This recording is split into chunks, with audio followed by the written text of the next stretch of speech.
जीवन से संबंधित सवालों के बारे में आपका स्वागत है। ये कार्यक्रम सवाल और जवाब के रूप में है और आप जैसे दर्शकों के लिए खास सवाल है जो आपके मन में विभिन्न विषयों के बारे में हो सकते हैं, जो कि महत्वपूर्ण है। इनमें परमेश्वर, यीशु, स्वर्ग और प्रार्थना के बारे में सवाल शामिल है।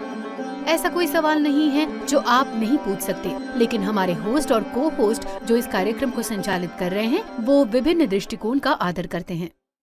हेलो, जीवन से संबंधित सवालों के बारे में आपका स्वागत है। आपके लिए फीबा इंडिया और क्राइस्ट ऑफ द वर्ल्ड की ओर से लाए हैं। मैं डैनिया जोहानिस हूँ और आपकी होस्ट हूँ।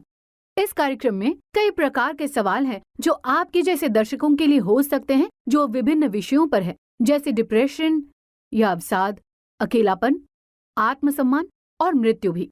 इन सारे विषयों का सामना करने के लिए हम परमेश्वर, स्वर्ग, यीशु और प्रार्थना के बारे में बातें करेंगे। इसलिए यदि आप चाहते कि परमेश्वर आपसे बातें करे तो देखते रहिए। तो आज हमारे बीच में फीबा इंडिया के डायरेक्टर पास्टर बेंजामिन आए हैं। हेलो पास्टर, इस कार्यक्रम में आपका स्वागत है। Thank you.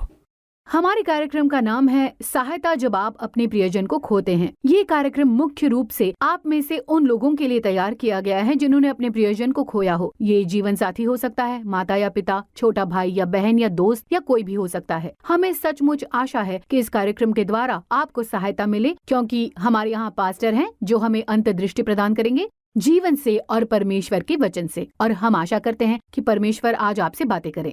पास्टर, आगे बढ़ने से पहले हम प्रार्थना से शुरुआत करेंगे। आइए हम प्रार्थना करें। प्रिय परमेश्वर, हमसे प्रेम करने के लिए धन्यवाद। जब हम आज का आपका वचन सुनते हैं, प्रभु कृपा कर हमारी मदद कीजिए ताकि हम अपने प्रियजन को खोने के बाद आए इस दुख का सामना कर सकें। यीशु के नाम में हम प्रार्थना करते हैं, आमीन। पिछले कार्यक्रम के बाद हमारे पास अनेकों सवाल आए हैं कि कैसे अपने प्रियजन को खोने के बाद इस हानि का सामना करें। आज हमारे पास हमारा पहला सवाल है।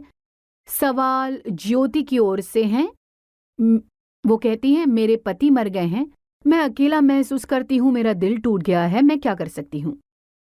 सबसे पहले मैं आपको धन्यवाद देता हूँ इस कार्यक्रम को तैयार करने के लिए। ये इस समय की जरूरत है, क्योंकि कई लोग दुख से होकर जा रहे हैं और मैं सचमुच नहीं जानता कि क्या करूं। मुझे खुशी है कि तुमने इस कार्यक्रम का आयोजन किया है। जिसने भी अब ये सवाल किया है, मुझे सचमुच दुख है उस प्रियजन की हानि के लिए। इससे उसे गहरा दुख पहुंचा होगा, दिल टूटा होगा और अकेलापन महसूस कर रही होंगी। हमें खुशी है कि हम देखते हैं कि हम कैसे इस दर्द को, हम उसे कैसे सामान्य जीवन में ला सकते हैं। और मुझे खुशी है कि तुमने ये कार्यक्रम तैयार किया है। मैं चाहता हूं कि आप सभी श्रोता, खासकर आप जिसने ये सवाल पूछा है, ध्यानपूर्वक सुनते रहें और अंत तक बने रहें। मुझे यकीन है कि इससे आशीष मिलेगी। परमेश्वर आपको सेवा देंगे, आपकी सहायता करेंगे, क्योंकि हम सब मनुष्य हैं। हम केवल जवाब या सुझाव दे सकते हैं, परंतु केवल परमेश्वर टूटे दिल वालों को चंगा कर सकता है। इसीलिए मैं आपको प्रोत्साहन दूंगा कि कार्यक्रम के अंत तक बने रहें। जब सवाल पूछे जाते हैं तो हम कोशिश करेंगे कि उन्हें बहुत अच्छी तरह से जवाब दे सकें, असली जीवन से उत्तर, शायद बीच बीच में केस स्टडी। मैं प्रार्थना करता हूं कि इससे श्रोताओं को मदद मिले। मुझे पूरा यकीन है कि इस कार्यक्रम को देखने वाले कई दर्शक बहुत मुश्किल समय से जा रहे हैं। हम आशा करते हैं कि इस कार्यक्रम से आपके दुख पर जय पाने में आपको मदद मिलेगी, आप इस मुश्किल समय को पार कर सकें। और प्रतिज्ञाएं हैं, निमंत्रण है, जहां प्रभु कहता है सब परिश्रम करने वालों और बोझ से दबे हुए लोगों, मेरे पास आओ, मैं तुम्हें विश्राम दूंगा। मैं बाइबल से प्यार क्यों करता हूं? ये खुला निमंत्रण है। वो नहीं कहता कि जो धनवान, निर्धन या त्यागे हुए हैं, मेरे पास आओ। वो कहता है सब जो परिश्रम करते हो। इसलिए जब मैं आता हूं तब मुझे ये कबूल करने की जरूरत है कि मुझे मदद की आवश्यकता है। मैं दुख से होकर गुजर रहा हूं और ये भी कबूल करना है कि मुझे सांत्वना देगा। पास्टर, हमें कुछ महत्वपूर्ण सवाल और टिप्पणियां भेजी जा रही हैं, और एक ऐसा सवाल है आप मुझे बाइबल में देखने कहते हैं? मेरे पास बाइबल नहीं है। मैं यीशु का अनुयायी नहीं हूँ। मेरी अपनी बाइबल नहीं है। तो जो बाइबल मेरे पास नहीं है, मेरी कैसे मदद कर सकती है? मैं विश्वास करता हूँ कि परमेश्वर है, लेकिन मैं नहीं सोचता कि वो जानता है कि मैं कौन हूँ। मैं क्यों अपेक्षा करूँ कि वो मेरी सहायता करे? आपको यीशु को पुकारने के लिए उसका अनुयायी होने की जरूरत नहीं है। आप सच्चे हृदय से उसे पुकार सकते हैं। उसे पुकारें और वो उत्तर देगा। क्योंकि मैं फिर से उस दूसरे भाग के पास आऊंगा। मेरे पास बाइबल नहीं है। बाइबल कहती है, यदि तुम मुझे ढूंढोगे तो तुम मुझे पाओगे और सत्य तुम्हें स्वतंत्र करेगा। इसलिए तुम जहां कहीं हो उसे पुकार सकते हो। बड़ी सुंदर बात यह है कि आप उसे अपने दर्द में पुकार सकते हैं, दर्द के स्थान में। आप उसे हानि के स्थान में पुकार सकते हैं। आप उसे बिल्कुल वहीं पुकार सकते हैं जब आप अकेलेपन को महसूस करते हैं। वो उत्तर देता है। परमेश्वर इस बात पर ध्यान नहीं देता कि आप कहां से पुकारते हैं। वो केवल ये चाहता है कि आप पुकारे उसे, इसीलिए वो उत्तर देगा। दूसरी बात, यदि आपके पास बाइबल नहीं है तो हमें लिखिए, हम आपको भेज देंगे। या पास ही के मसीही पुस्तकालय में जाएं और वहां से खरीद लें, या पास ही के चर्च में देखें और वे आपको बताएंगे कि बाइबल कैसे मिलेगी। और वे आपको कुछ महत्वपूर्ण वचन भी बताएंगे। लेकिन मैं आपको बताना चाहूंगा कि सभी लोग जिन्होंने वचन पढ़ा, उन्होंने उसके नाम को पुकारा, वे निराश होकर नहीं गए हैं। ये पूरी तरह सच है पास्टर। मैं आज प्रत्येक दर्शक से ये अनुरोध करती हूँ कि आप परमेश्वर को पुकारें। मैं आपको आश्वासन देती हूँ कि वो आपको उत्तर देगा। पास्टर जी, यहाँ एक अगला सवाल है। क्या मुझे अपनी भावनाओं को अपने अंदर दबा कर रखना है? नहीं। अब पिछला सवाल जब आपने खत्म किया तब कहा कि किसी को बताएं, ये आपके जीवन को बदल सकता है। इसमें थोड़ा सा सुधार है। बदल सकता नहीं, बदलेगा, इस बारे में संदेह नहीं है। और जब भी पुकारेंगे, क्योंकि वो वायदों को पूरा करने वाला परमेश्वर है, वो दिलचस्पी रखता है क्योंकि बाइबल कहती है, मैं भयानक और अद्भुत रीति से रचा गया हूं, आप एक साथ गुथे गए हैं। वो जानता है। अपनी भावनाओं को दबाकर रखना स्वस्थ नहीं है, क्योंकि वो कहीं और निकल सकता है। किसी भी बात के लिए, केवल दुख की बात नहीं, कुछ भी,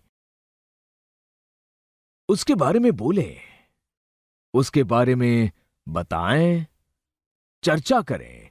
लेकिन फिर से ये केवल एक व्यक्ति के साथ होना चाहिए। ऐसा कोई जो प्यार करता है, कोई आप जानते हैं कि आपकी परवाह करता है, और सहायता प्राप्त करें। आप जितना अधिक उसके बारे में बोलेंगे, जितना ज्यादा व्यक्त करेंगे, आपको छुटकारा मिलेगा। अगले सवाल की ओर आगे बढ़ेंगे। आपके द्वारा की गई टिप्पणी के आधार पर है ये। जब मुझे बोलने, चिल्लाने या किसी और तरीके से अपनी भावनाओं को व्यक्त करने की जरूरत है, मैं विशिष्ट रूप से किसके पास जाऊं? मैं नहीं जानता कि किस तरह सिफारिश करूं, लेकिन सलाहकार होते हैं। पहले तो प्राचीन होते हैं, शायद समान उम्र के लोग जिन्होंने अपने प्रियजन को खोया है और उन्होंने दुख पर जय पाई है। हम इस बात को सामान्य नहीं बना सकते, लेकिन बोलने से मदद मिल सकती है। ऐसे किसी व्यक्ति से बोलना जिसका वे आदर करते हैं, ऐसे व्यक्ति से बोलना जिसके बारे में वे जानते हैं ये व्यक्ति है जो सांत्वना पाने में मेरी मदद करेगा। ये एक बार का अनुभव नहीं है, लेकिन उन्हें संपर्क बनाए रखना है। ये लगातार होना है, ये एक रात में नहीं होता। दूसरी चीज जो है, दुख पर जय पाने की कहानियों को सुने और देखें कि क्या आप भी उसी स्थान में हैं। जब हम लोगों से बातें करते हैं, वे कहेंगे कि मैं भी इस दुख से गुजरा जब मेरी मां की मृत्यु हुई। उनकी कहानी सुने। जब मैं दुख से गुजरता हूं तब मेरे कान बंद होते हैं, मेरी आंखें खुली होती हैं, कभी कभी मेरा हृदय बंद होता है। लेकिन जब आप स्वीकार करते हैं कि आप दुख से गुजर रहे हैं, आपके कान खुले होते हैं, आपका हृदय खुला होता है, उसी व्यक्ति की सुने जो आपको सांत्वना दे सकता है। ये बहुत ही व्यावहारिक सुझाव है पास्टर। मेरा मतलब है ये अर्थपूर्ण लगता है जब आप ऐसे किसी व्यक्ति से बात कर सकते हैं जो आपको अपने अनुभव के आधार पर सलाह देता है। मुझे लगता है कि आप उसके साथ जुड़ सकते हैं। पास्टर, यहाँ पर एक बहुत ही प्रामाणिक प्रश्न है। कई लोग इसका इस समय अनुभव कर रहे होंगे। मुझे लगता है कि मैं गहरे कुएं में हूँ और दुख में रहता हूँ, साफ साफ नहीं समझ पाता हूँ। क्या ये सामान्य है? ये बहुत ही सामान्य है। जब अचानक अलगाव सा आ जाता है और आप व्यक्ति को खो देते हैं, तो आप ठीक से नहीं सोच सकते। मौत के समय भी आपको सचमुच नहीं जानते कि आगे क्या करें। जब ऐसा जवानी में होता है, जब व्यक्ति जवानी में उठा लिया जाता है, आप सचमुच सोचते हैं कि आगे क्या, कूद न पड़े। मेरी राय है इसमें कूद न पड़े, समय ले। लोग कहते हैं चलो उठो, ये करो वो करो। मेरे लिए बिल्कुल उल्टा है, आप समय ले। जब आप उसके बारे में बात करते हैं, कोहरा हट जाता है। धीरे धीरे आप उसके एक दिन में हटने की उम्मीद नहीं कर सकते, लेकिन फिर से कुंजी है उसके बारे में बात करना। और एक बार बात करने से ये नहीं होता, ये लगातार चलते रहना चाहिए। सही है, हमेशा उसके बारे में बात करना अच्छा होता हम है। मनुष्य हैं। ये कहने की बात नहीं है कि मैं असामान्य हूं क्योंकि मैं सही रीति से सोच नहीं पाता। पास्टर, यहाँ प्रिया है, वो एक सवाल पूछना चाहती है फॉलो अप के लिए। क्या मेरा कोहरा कभी मिटेगा?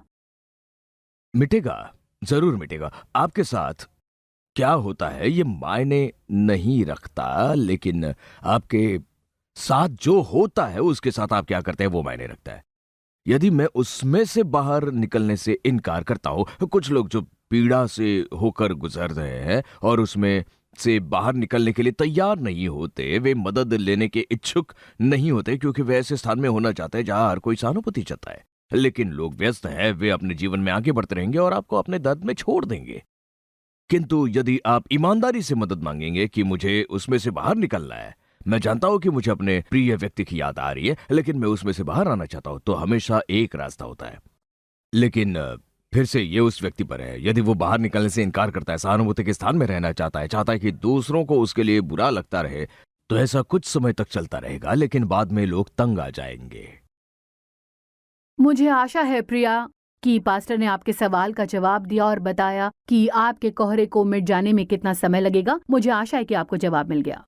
यदि वो ईमानदार है, प्रिया, यदि आप ईमानदार हैं और अपने हृदय को खोलते हैं, तो इसमें शायद ज्यादा समय लगे, कभी कभी उसमें बहुत थोड़ा सा समय लग सकता है। सो पास्टर, यहाँ एक सवाल है जो अधिकांश दुख मनाने वाले लोग पूछते हैं और वो अपने आप में सोचते हैं कि क्या चीजें कभी सामान्य होंगी? क्या मैं कभी हंस पाऊंगा? क्या फिर से आनंद मना पाऊंगा?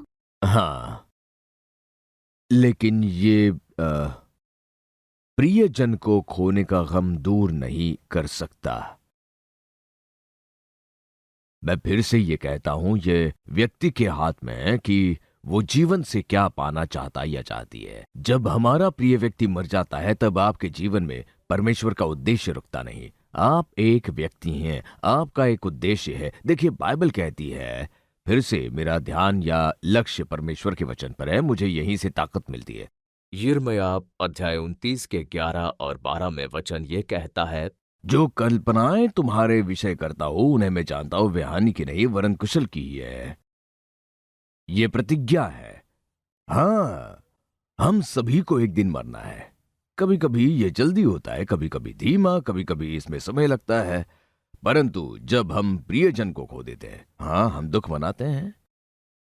उसी समय हमें ये जानना है कि हमें जीवन जीना है।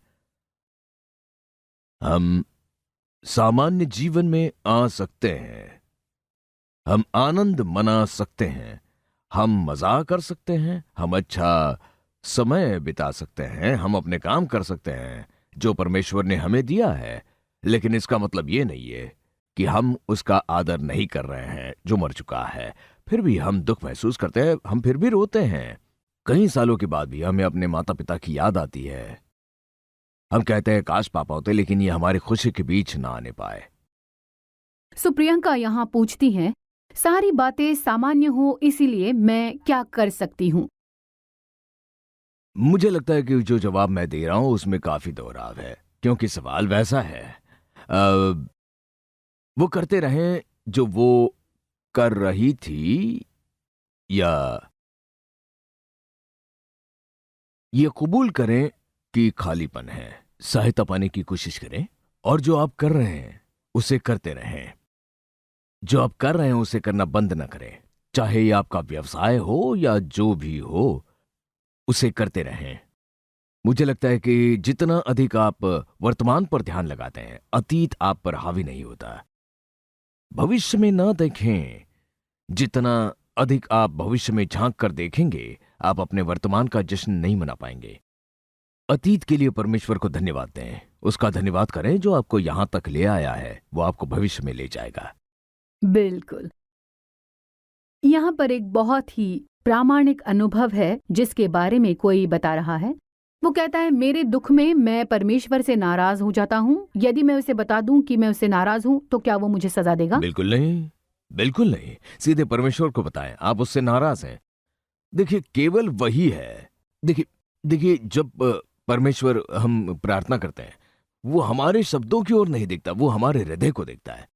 जब मैं कहता हूं कि मैं उससे नाराज हूं, तो वो जानता है कि मैं नाराज हूं, वो कारण भी जानता है कि मैं क्यों नाराज हूं। इसीलिए वो मेरे शब्दों के साथ व्यवहार नहीं करता, वो मेरे हृदय की दशा पर काम करता है।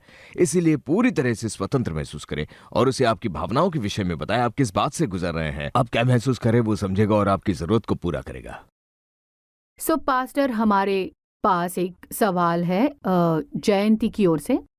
वो पूछ रही है, मेरे दुखों, आंसुओं, बदलते मिजाज में, अनियंत्रित रवैये में मुझे क्या करना चाहिए? मुझे मिजाज में बदलाव, आंसू और गुस्से की परवाह नहीं है, परंतु अनियंत्रित रवैये पर काम करने की जरूरत है। क्योंकि यदि उसके साथ व्यवहार न किया जाए तो वो अलग तरह से प्रकट होगा। दूसरी बातों में हम उनके साथ जाकर बैठ सकते हैं, बात कर सकते हैं, उनकी मदद कर सकते हैं, लेकिन ये अनियंत्रित रवैये से उसका क्या मतलब है, मैं सचमुच नहीं जानता। लेकिन यदि ये उसे परेशान कर रहा है तो मुझे लगता है कि उसे मदद पाने की जरूरत है। दूसरी बातें, जो कुछ हुआ है उसका स्वाभाविक परिणाम है। सो जयंती, यदि आज आप इस कार्यक्रम को देख रही हैं तो हम आपसे विनती करते हैं कि जल्द से जल्द सहायता प्राप्त करें और साथ ही परमेश्वर को थामे रहे, वो अवश्य आपकी मदद करेगा। मैं कह रहा हूं, मदद पाएं, सहायता प्राप्त करें। देखिए, भारत की टीम बहुत बढ़िया है। वे उन्हें बुला सकते हैं, उनके साथ बात कर सकते हैं, या उन्हें लिख सकते हैं, मेल भेज सकते हैं। मुझे यकीन है कि ये टीम सुसज्जित है कि उनके साथ बात करें, उनसे मिले। सो जयंती, अब आपकी बारी है। आप फीबा को लिख सकती हैं, दिए गए फोन नंबर पर संपर्क कर सकते हैं और निश्चित रूप से सहायता मिल जाएगी जिसकी आपको जरूरत है। हमारे पास एक बहुत ही व्यवहारिक प्रश्न है, हालात में सुधार लाने के लिए मैं व्यक्तिगत रूप से क्या कर सकता हूँ? मुझे लगता है कि हमने इस पूरे कार्यक्रम में ये कहा है कि व्यक्ति को स्वीकार करना है, सहायता पाने की कोशिश करना है, जिसमें से वो गुजर रहा है उसके विषय में कुछ करना है। देखिए, केवल सुनना नहीं है, ये मुझ पर है। व्यक्ति के रूप में लोग मदद कर सकते हैं, लेकिन बात आपकी आती है। आप वो व्यक्ति है जिसे ये निर्णय लेना है कि आप आगे बढ़ना चाहते हैं या उसी जगह में बने रहना चाहते हैं। इसलिए फैसला आपका है। लोग मदद कर सकते हैं, लेकिन आपको ये इच्छा रखना होगा और ये मन की तैयारी की, मैं ये कहूंगा, और मैं अपने जीवन को उत्तम बनाऊंगा। सही, मुझे लगता है कि मन की तैयारी के साथ कि हमें जरूरत है कि परमेश्वर सही निर्णय लेने में हमारी मदद करें। बिल्कुल पास्टर। हाँ, कभी कभी हम अपनी ताकत पर निर्भर जी। रहते हैं, कहते हैं कि मैं कर लूंगा। हम जिस बात से होकर गुजर रहे हैं उस पर जय पाने के लिए हमें परमेश्वर की जरूरत है। बिल्कुल, मुझे आशा है कि परमेश्वर सारे दर्शकों को जो देख रहे हैं उनकी मदद करता है। वो कई सवालों के साथ, काफी बोझ के साथ आए होंगे। हम आशा करते हैं कि ये कार्यक्रम आज सचमुच आपकी मदद करता है। सो पास्टर, हम पूरे समय चर्चा कर रहे हैं परमेश्वर मदद करता है इस बारे में, और इस दर्शक ने यही सवाल किया है, परमेश्वर कैसे मेरी मदद कर सकता है? मैं बहुत ही सटीक तरीके से बताना चाहता हूं। शायद जिसने ये सवाल किया है परमेश्वर को पुकारा होगा और कहा होगा, परमेश्वर ही मेरी मदद कीजिए। हाँ, परमेश्वर मदद करता है, लेकिन मैं उसे सटीक बनाना चाहता हूं। परमेश्वर ने कहा है कि मुझे पुकार। मैं यहां प्रभु यीशु मसीह का परिचय कराना चाहता हूं। उसे पुकारिए और कहिए, यीशु मुझे दर्शन दीजिए। चाहे जहां हो, मैं फिर से कहता हूं, स्थान मायने नहीं रखता। जहां कहीं आप कार्यक्रम सुन रहे हैं या वहां भी, आपके भोजन कक्ष में, आपके शयन कक्ष में, या आपके बैठने के कमरे में, जहां कहीं आप हैं, उसे पुकारें और वो उत्तर देगा। क्योंकि बाइबल 1 पतरस 5:7 में कहती है, अपनी सारी चिंता उसी पर डाल दो क्योंकि उसको तुम्हारा ध्यान है।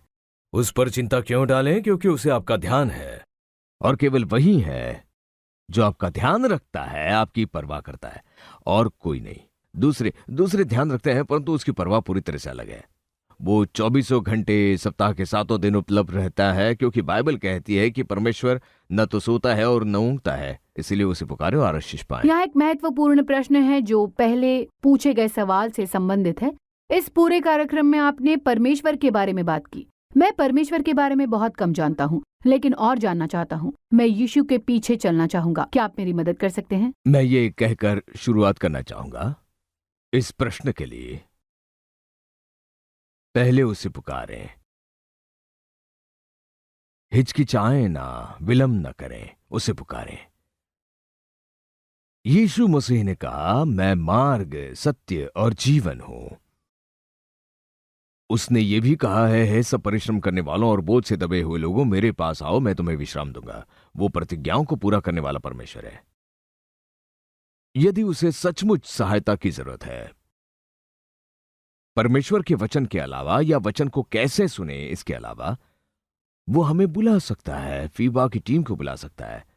उसे बुलाने कहें और वे व्यक्तिगत तौर पर आमने सामने या वे मेल भेज सकते हैं। मैं नहीं चाहता कि आप में से जो लोग इस कार्यक्रम को सुन रहे हैं, आपका बाकी का जीवन दुख में बिताएं और परमेश्वर के सर्वोत्तम से वंचित रहें। मैं चाहता हूं कि आप उस पर ध्यान दें और परमेश्वर से कहें, प्रभु मुझे बता कि मैं क्या कर सकता हूं, क्योंकि बाइबल कहती है कि यदि आप जीवित परमेश्वर के साथ रिश्ता बनाना चाहते हैं तो परमेश्वर से सांत्वना पाने के अलावा प्रभु पहले हमारा उद्धार करता है।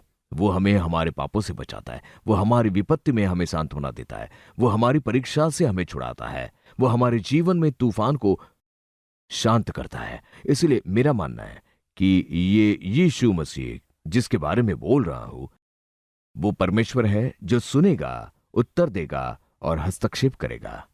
पास्टर, पिछले प्रश्न के फॉलोअप के तौर पर एक प्रश्न है। मैं उस पर भरोसा करना नहीं जानता, कृपया मुझे बताइए कैसे करूं। बाइबल कहती है, हर कोई जो प्रभु के नाम को पुकारेगा उद्धार पाएगा। बाइबल में एक और वचन है, परख कर देखो कि यहोवा कैसा भला है। बहुत ध्यान से सुने। मान लीजिए मैं अपनी नाती से कहता हूं, मैं पनीर दे रहा हूं। पनीर जानते हो? मेरा नाती कहता है, मुझे पनीर अच्छा नहीं लगता। मैं कहता हूं, क्यों, क्या तुमने पहले चखा है? वो कहती है, नहीं, वो मुझे अच्छा नहीं लगता बिना चखे। वो कहती है, मुझे अच्छा नहीं लगता क्योंकि वो पड़ोसी को देखती है जो पनीर चखता है और उसे थूक देता है, केवल इसीलिए कि वो व्यक्ति उसे थूक देता है बिना चखे। वो कहती है, मुझे अच्छा नहीं लगता। लेकिन उस व्यक्ति को स्वाद अच्छा नहीं लगता, इसका मतलब ये नहीं है कि उसे भी स्वाद अच्छा नहीं लगेगा। मैं कहता हूं, पनीर को चखकर देखो और फिर तुम्हें खाने में मजा आएगा। इसलिए मैं हर एक को बताना चाहता हूं, प्रभु को चखकर देखो। इस प्रकार की परिस्थितियों में वो वास्तविक है, वो पूरी तरह से वास्तविक है। जैसा कि आपने कहा, सवाल पूछो। मुझे लगता है कि व्यक्ति कमरे में है। मैं आपको बताना चाहता हूं, आप मसीह का आनंद लेंगे, आप वास्तविकता महसूस नहीं करेंगे। वो आपके साथ चलेगा, वो आपके साथ बात करेगा, वो आपको सांत्वना देगा और आप कहेंगे, वो वास्तविक है, वो मेरा उद्धार करता है, मेरा सांत्वना देने वाला, मेरा बल। इसलिए उसे पुकारें और आप उद्धार पाएंगे। लेकिन यह बहुत ही सरल है, केवल उसे पुकारें और प्रार्थना करें। मैं अभी यही करना चाहता हूं। ये प्रार्थना करें, इसे अपनी व्यक्तिगत प्रार्थना बनाएं, क्योंकि परमेश्वर आपके हृदय की ओर देखता है। प्रार्थना करें। प्रिय परमेश्वर, मैं अब अपने पाप से मन फिराता हूं। मैं अपना विश्वास और भरोसा यीशु में रखता हूं। मैं जानता हूं केवल आप ही उद्धार करता है। मुझे क्षमा कीजिए। आज के दिन के बाद मैं यीशु के पीछे चलूंगा। प्रभु धन्यवाद मुझे प्रेम करने के लिए और मेरे जीवन में आने के लिए। आमीन। ये प्रार्थना करने के लिए धन्यवाद। यदि आपने सच्चे दिल से ये प्रार्थना की है तो विश्वास कीजिए कि प्रभु यीशु ने उसका उत्तर दे दिया है। धन्यवाद पास्टर इस सुंदर प्रार्थना के लिए, और मुझे आशा है कि देखने वाले दर्शक इसे प्रतिदिन अपनी व्यक्तिगत प्रार्थना बनाएंगे। हम अगले प्रश्न की ओर बढ़ेंगे। एक दर्शक है जिसका सवाल है, यीशु का अनुयायी होने से किस प्रकार मुझे मदद मिलेगी? उसके अनुयायी के रूप में मुझे कैसे जीवन बिताना चाहिए? यीशु का अनुयायी होने से आपको मदद मिलेगी जब आप प्रतिदिन उसके साथ चलेंगे, प्रतिदिन उसके साथ बात करेंगे, जब आप उसके हृदय की सुनेंगे और आपके जीवन के उसके उद्देश्य के लिए आप कैसे जीते हैं, ये सबसे उत्तम जवाब मैं दे सकता हूं, सबसे सरल।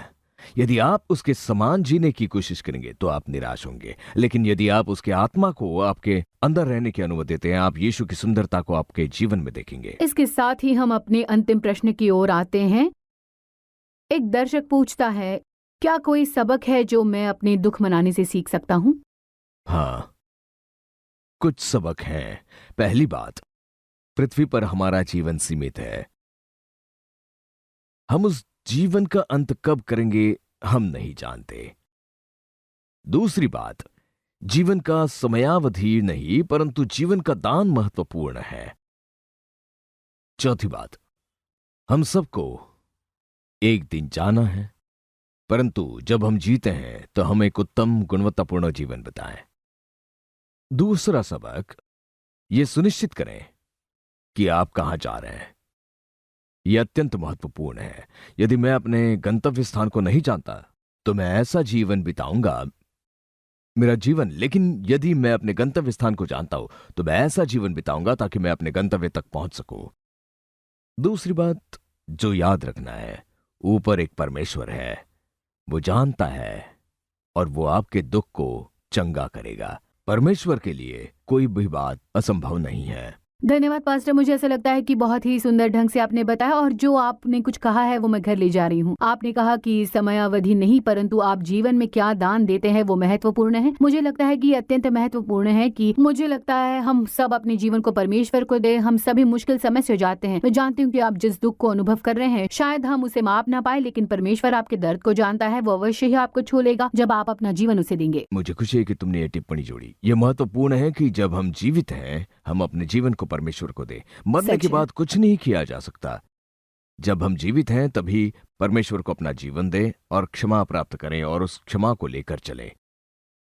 धन्यवाद पास्टर। इसके साथ ही हम अपने कार्यक्रम के अंत में आते हैं। दर्शकों, इस कार्यक्रम को देखने के लिए धन्यवाद, और हमें आशा है कि इस कार्यक्रम ने बदलाव लाया है। और जो सवाल आप लेकर आए थे, यदि आपके पास और सवाल है तो कृपया हमें लिखें। जो नंबर आप स्क्रीन पर देख रहे हैं उस पर हमें फोन करें। हम अवश्य ही आपकी मदद करने से खुश हैं। हमें आशा है कि कार्यक्रम के द्वारा आपकी सहायता हुई है, या आप इस कार्यक्रम के द्वारा अपने प्रियजन की मदद करेंगे। धन्यवाद इस कार्यक्रम को देखने के लिए। फिर देखना जारी रखें। और पास्टर, हम फिर आपका स्वागत करते हैं अगले कार्यक्रम के लिए। हम आपको और सुनना चाहेंगे और हम और जानना चाहेंगे, क्योंकि हमारे पास जीवन से संबंधित कई सवाल है। इसलिए दर्शकों धन्यवाद। हम आपसे फिर अगले हफ्ते अगले कार्यक्रम के साथ मिलेंगे, जीवन से संबंधित सवालों के बारे में, क्राइस्ट टू द वर्ल्ड और फीबा इंडिया की ओर से। देखने के लिए धन्यवाद। यहोवा तुझे आशीष दे और तेरी रक्षा करे। यहोवा तुझ पर अपने मुख का प्रकाश चमकाए और तुझ पर अनुग्रह करे। यहोवा अपना मुख तेरी ओर करे और तुझे शांति दे। आप मोबाइल पर और व्हाट्सएप क्रमांक 8448877757 पर हम तक पहुंच सकते हैं।